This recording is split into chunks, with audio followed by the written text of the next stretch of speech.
Hello student, welcome back to focus education point. हम 10th class science का chapter number 10 प्रकाश परावर्तन एवं अपवर्तन पढ़ रहे थे। कौन सा चैप्टर चल रहा था हमारा? प्रकाश का परावर्तन व अपवर्तन। इससे पहले हम एक क्लास इस चैप्टर की पढ़ चुके हैं कल। यदि आपने वो क्लास नहीं ली है तो आप उस क्लास को पहले देखिए। ये सेकंड क्लास है इस चैप्टर की।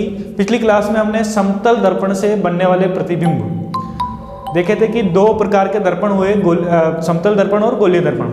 तो समतल दर्पण से बनने वाले प्रतिबिंब को हमने पढ़ लिया था। अब हम दूसरा प्रकार जो है गोलीय दर्पण, कौन सा है? गोलीय दर्पण। इस गोलीय दर्पण को पढ़ते हैं कि गोलीय दर्पण क्या होता है। तो गोलीय दर्पण क्या होता है? यदि हम एक कांच का खोखला गोला लेते हैं इस प्रकार का, और इस कांच के खोखले गोले की एक ऐसे इस प्रकार से चक्ति काटते हैं, ठीक है, यहां से इसको काट दिया इस प्रकार से, है ना।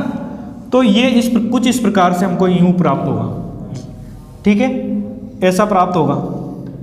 इसके किसी भाग पर हम यहाँ पर क्या करते हैं? रजत पॉलिश कर दें। आपने देखा होगा दर्पण के पीछे एक पॉलिश की हुई होती है, उस पॉलिश को हम बोलते हैं सिल्वर पॉलिश या रजत पॉलिश। रजत पॉलिश करते हैं तो ये दर्पण जो है कौन सा दर्पण कहलाएगा? गोलीय दर्पण कहलाएगा। कि कांच का एक खोखला गोला लेकर उसकी एक गोल चकती काट दें। क्या काट दें? गोल चकती काट दिए, और उसके किसी एक भाग पर, दोनों भाग पर रजत पॉलिश नहीं करनी है, किसी एक भाग पर रजत पॉलिश कर दी जाए तो वो दर्पण प्राप्त होगा। वो कौन सा प्राप्त होगा? गोलीय दर्पण। अब गोलीय दर्पण भी दो प्रकार के होते हैं। पहला होता है अवतल दर्पण। कौन सा दर्पण? अवतल दर्पण। और दूसरा होता है उत्तल दर्पण। उत्तल दर्पण। तो अवतल दर्पण जैसे हमने यहाँ पर, ये मैं इसका प्रॉपर एक बार चित्र बना देता हूँ कि अगर इस प्रकार से प्राप्त हुआ और इसके उभरे हुए भाग पर हम रजत पॉलिश करते हैं। कौन से पर? उभरा हुआ, ये ऊपर की ओर उभरा हुआ जो भाग है, इस पर अगर अपन रजत पॉलिश करते हैं तो ये वाला दर्पण कौन सा कहलाएगा? अपना अवतल दर्पण। इस दर्पण की विशेषता ये है कि ये समांतर प्रकाश किरणों को एक ही जगह पर केंद्रित करता है। कहाँ पर करता है? एक ही जगह पर केंद्रित करता है। इसलिए इस दर्पण को बोलते हैं अभिसारी दर्पण। क्या बोलते हैं इसको? अभिसारी दर्पण। ये समांतर प्रकाश किरणों को एक ही जगह पर केंद्रित करता है, इसलिए इसको क्या बोलते हैं? अभिसारी दर्पण। और इसीलिए इस दर्पण का उपयोग जो सौर ऊर्जा, जो सौर प्लेटें होती ना, उनमें किया जाता है। किसका? अवतल दर्पण का उपयोग, ठीक है। इसके अलावा जो वाहन के जो हेडलाइट होते हैं ना, किसी भी बाइक वगैरह, इनमें जितने भी व्हीकल हैं उनमें जो हेडलाइट है, हेडलाइट के ऊपर जो कांच लगा हुआ होता है या दर्पण लगा होता है, वो कौन सा होता है? अवतल दर्पण होता है। कौन सा होता है? अवतल दर्पण। क्यों? क्योंकि ये समांतर प्रकाश किरणों को कहाँ पर केंद्रित करता है? एक ही जगह केंद्रित करता है। बात क्लियर है? तो पहला प्रकार अवतल दर्पण। इस अवतल दर्पण को क्या बोलते हैं? अभिसारी दर्पण भी बोलते हैं। दूसरा प्रकार इसका उत्तल दर्पण। उत्तल दर्पण, अगर इस गोल चकती को हम ऐसा रखें, यूं करके, ऐसे प्राप्त हुई थी, इसको यूं पलट कर रख दिया, ठीक है, और इसके इस धंसे हुए अंदर की ओर वक्रित, अंदर की ओर जो धंसा हुआ भाग है, इस पर अपन क्या कर दें? रजत पॉलिश कर दें। तो इस प्रकार का दर्पण हम क्या कहेंगे? इसको उत्तल दर्पण। तो उत्तल दर्पण की एक विशेषता ये, जैसे इसको बोला अपन ने अभिसारी दर्पण। अवतल दर्पण क्या करता है? समांतर प्रकाश किरणों को एक ही जगह पर केंद्रित करता है, इसलिए इसको बोला अभिसारी। लेकिन ये क्या करता है? दूर धकेलता है, कोई एक जगह पर केंद्रित नहीं करता, इसलिए इसको बोलते हैं क्या? अपसारी दर्पण। क्या बोलते हैं इसको? अपसारी दर्पण। तो यह भी क्लियर हो गया कि अवतल दर्पण और उत्तल दर्पण दोनों का अभिसारी, एक का नाम है अभिसारी दर्पण और उसका है अपसारी दर्पण। बात क्लियर रही। अब गोलीय दर्पण, समतल दर्पण हमारा क्लियर हो चुका है। अब हम दर्पण से संबंधित जो कुछ परिभाषाएं पूछी जाती है एग्जाम में, उनको समझ लेते हैं, ताकि हम आगे के जो चैप्टर के अंदर जो क्वेश्चन है उनको अच्छे से समझ कर पाएंगे। तो उनकी परिभाषाएं देखते हैं। यहाँ गोलीय दर्पण से संबंधित कुछ मुख्य शब्दावली या परिभाषाएं हम देखते हैं। तो अपन गोलीय दर्पण सबसे पहले बना लेते हैं, इधर अपन अवतल दर्पण, क्या बना लिया, अवतल दर्पण, ठीक है। ये बन गया हमारा कौन सा, अवतल दर्पण, क्योंकि इसकी जब परिभाषा जब अपन पढ़ेंगे तो इसका चित्र बनाना बहुत जरूरी हो गया। ये क्या बन चुका है हमारा अवतल दर्पण, ऐसा दर्पण जिसके उभरे हुए भाग पर क्या कर दी हमने, रजत पॉलिश कर दी। अब पहली परिभाषा आती है इसका ध्रुव, ध्रुव इसको अपन लिखते हैं P से। तो इस दर्पण का, ये दर्पण बना हुआ है, इसका बीच वाला भाग जो है ये क्या कहलाता है, ध्रुव, क्या कहलाता है, ध्रुव P कहलाता है। इसका बीचों बीच मध्य वाला भाग क्या कहलाता है, ध्रुव कहलाता है। दूसरी परिभाषा आती है अपने मुख्य अक्ष, मुख्य अक्ष, मुख्य अक्ष की परिभाषा ये है कि इस ध्रुव से निकलकर, देखिए यहाँ मैं आपको परिभाषाएं लिखवा नहीं रहा हूँ, सिर्फ समझा रहा हूँ। अगर आपको इस क्लास के नोट्स चाहिए तो आप हमारे टेलीग्राम चैनल जो है उसको ज्वाइन कर लीजिए, वहाँ पर इस क्लास के नोट्स मिल जाएंगे और टेलीग्राम चैनल का लिंक डिस्क्रिप्शन में दिया हुआ है, ज्वाइन कर लीजिए उसको। तो इस ध्रुव से निकलकर अनंत तक जाने वाली, अनंत तक जाने वाली एक सीधी रेखा जो है वो क्या कहलाती है, मुख्य अक्ष कहलाती है। बात क्लियर। तीसरी परिभाषा है इसका फोकस बिंदु या मुख्य फोकस, मुख्य फोकस, मुख्य फोकस, इसको अपन लिखेंगे F, कैपिटल F से। जब भी कोई प्रकाश किरण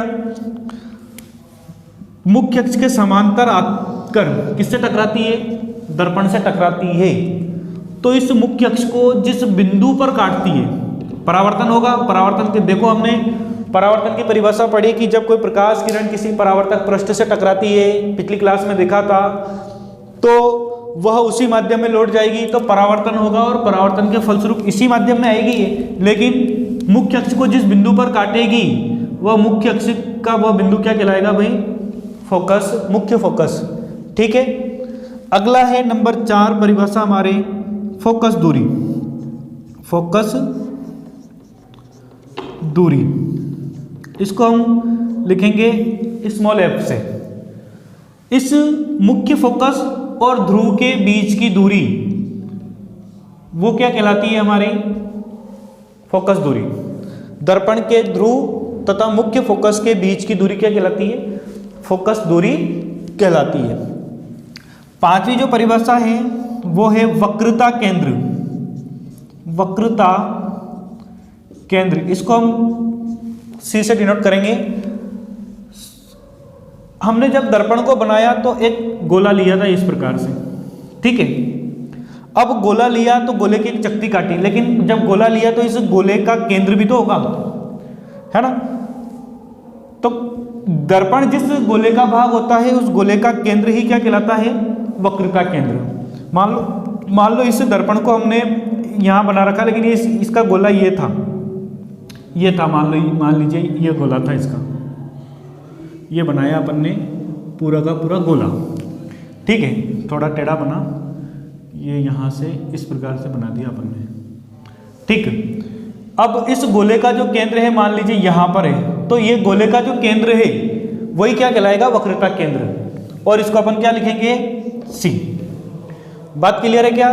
इस C और F, यहाँ पर छठी जो परिभाषा बनती है वो बनती है वक्रता त्रिज्या, वक्रता त्रिज्या, और इसको लिखते हैं अपन R से, वक्रता त्रिज्या R। इस वक्रता केंद्र तथा इस ध्रुव के बीच की दूरी जो होती है वो होती है वक्रता त्रिज्या। इसको किससे लिखेंगे, R से, R से हमने लिख दिया वक्रता त्रिज्या। तो ये हो गए अपने ध्रुव, मुख्य अक्ष, मुख्य फोकस, फोकस दूरी, वक्रता केंद्र और वक्रता त्रिज्या की परिभाषाएं कि वह मुख्य अक्ष क्या होता है।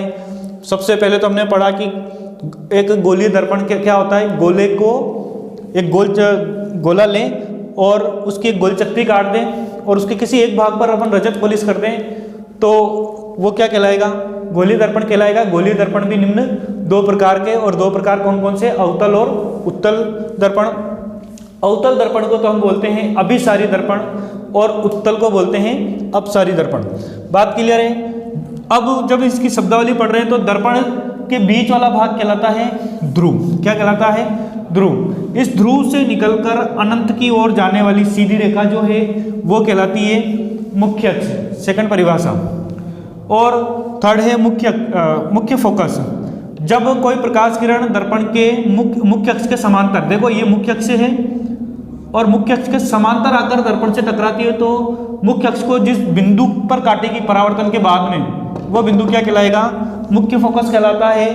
फोकस दूरी, मुख्य फोकस तथा ध्रुव के बीच की दूरी क्या कहलाती है? फोकस दूरी स्मॉल f कहलाती है। दर्पण जिस गोले का केंद्र होता है उस गोले का केंद्र क्या कहलाता है? वक्रता केंद्र। और वक्रता केंद्र तथा ध्रुव के बीच की दूरी कहलाती है वक्रता त्रिज्या। यहां तक बात क्लियर है क्या? अब यहां पर हम देखते हैं कि इस वक्रता त्रिज्या r तथा इस एप में क्या संबंध है। तो मैं बता दूं आपको, जितनी दूरी ये होती है उसकी डबल होती है ये वाली दूरी।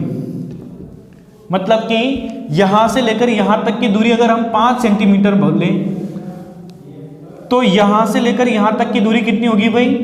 10 सेंटीमीटर। मतलब कि ये आधा होता है, ये दुगना होता है। तो इन दोनों में क्वेश्चन पूछा जाता है वक्रता त्रिज्या तथा फोकस दूरी में संबंध लिखिए। वक्रता त्रिज्या तथा फोकस दूरी में संबंध लिखिए। तो वक्रता त्रिज्या तथा फोकस दूरी में क्या संबंध लिख सकते हैं अपन कि फोकस दूरी जो है, फोकस दूरी को अपन स्मॉल f से लिखते हैं ना। फोकस दूरी जो है वो वक्रता त्रिज्या की क्या होती है? आधी तो होती है। अगर वक्रता त्रिज्या 10 है तो फोकस दूरी कितनी होगी उसकी? 5 होगी। या फिर अपन r बराबर क्या कर सकते हैं इसको? 2f। बात क्लियर है क्या? तो ये इनमें संबंध होता है। अब यहाँ पर क्वेश्चन अगर पूछ लिया जाए कि किसी दर्पण की वक्रता त्रिज्या है 10 सेंटीमीटर, कितनी है? 10 सेंटीमीटर या 20 सेंटीमीटर या 30 सेंटीमीटर। मान लीजिए 30 सेंटीमीटर का आंसर दे दिया आपको कि वक्रता त्रिज्या 30 सेंटीमीटर है। तो फोकस दूरी f बराबर r/2। f बराबर r का मान तो है 30/2, मतलब कि फोकस दूरी कितनी हो जाएगी? 15 सेंटीमीटर। बात क्लियर है क्या? तो यहां तक हमने अभी मुख्य शब्दावली को पढ़ लिया। इससे आगे की क्लास हम अगली क्लास में पढ़ेंगे कि इस दर्पण, गोलीय दर्पण से जब परावर्तन होगा तो उसके क्या नियम है। परावर्तन को हमने पढ़ लिया पहली क्लास में। दूसरी क्लास में अपन ने गोलीय दर्पण और गोलीय दर्पण से संबंधित मुख्य शब्दावली को पढ़ लिया है। अब आगे की क्लास में इस गोलीय दर्पण से के जो परावर्तन है उस परावर्तन के कुछ नियम होंगे। नियम के बाद में अपन प्रतिबिंब का निर्माण करना सीखेंगे। तो मिलेंगे अपन अगली क्लास में। तब तक के लिए बाय, थैंक यू।